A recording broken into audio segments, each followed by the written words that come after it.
ធ្វើឲ្យអារម្មណ៍ល្អវាតែងតែកំដរខ្ញុំគ្រប់ពេលដែលខ្ញុំខូចចិត្តជីវិតជួបតែរឿងឈឺផ្សាគ្មានស្នេហាល្អដូចគេគ្រប់ពេលបានត្រឹមតូចចិត្តរាល់ថ្ងៃមានតែផ្សែងនៅក្បែរវាតែងតែមើលថែខ្ញុំឲ្យพ้นពីភាពឯកាស្មោករាល់ថ្ងៃព្រោះគ្មានស្រីបណ្ដាដូចគេជីវិតខ្ញុំឯកាម្លេះទេព្រះអើយផឹកព្រោះឈឺផ្សាព្រោះស្នេហាគេតតខ្ញុំចោលឲ្យរូបខ្ញុំ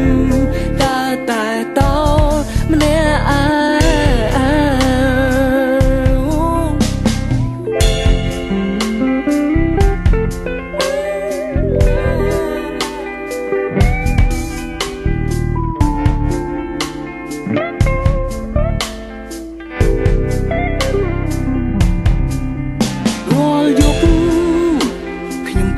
អង្គុយក្នុងក្លឹបខ្លាយជាអ្នកប្រមឹកចេះផឹកក៏ព្រោះស្នេហា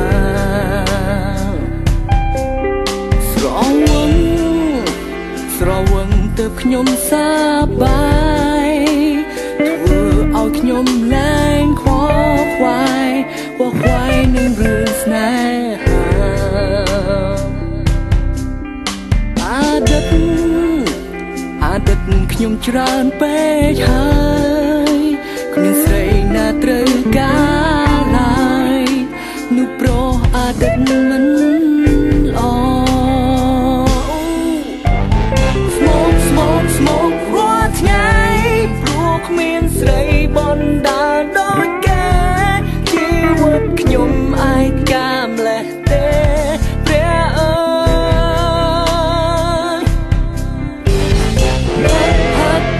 ឈឺផ្សាព្រោះស្នេហាគេតតខ្ញុំចោលឲ្យរូបខ្ញុំតែតោម្នាក់ឯងខូចចិត្តខ្ញុំក៏ផឹកសប្បាយចិត្តក៏ផឹកខ្ញុំផឹករៀងរាល់ថ្ងៃផឹករងចាំនោះស្រី